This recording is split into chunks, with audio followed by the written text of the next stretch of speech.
But the more I've come away from that corporate world, and I guess unincorporated myself, so if I want to use an unword, there's one for me, like that's so tough for people to do, is to switch from getting permission to speak my mind or to say something that might contradict our policies and procedures, to just being able to express myself.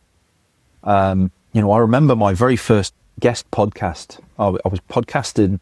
I was asked to be a guest on a retail loss prevention podcast, because that's my background. I did a lot of work in loss prevention and fraud, and I still remember getting on that audio only podcast and being absolutely terrified when they hit the record button and asked me to introduce myself, because what was going through my head was, you're just a store manager. You've just worked in retail for 15 years, but you're not a senior leader. You've never run your own business. You've never done all of these things. Why would anybody want to listen to you? And there was this voice was so real, and I found myself like, I'm quite a confident talker on those sorts of things, but I just found myself hyperventilating. And for the first 10 minutes, I've listened to that podcast since, the first 10 minutes are awful, because I'm just like, I remember my brain just reeling, like, what do I say? What do I say? How do I make sure I don't say anything that's going to get me in trouble?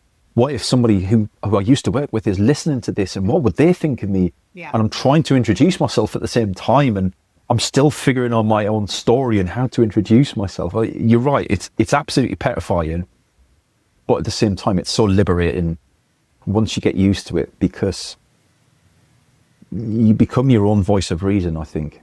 And to your point, that passion is paramount.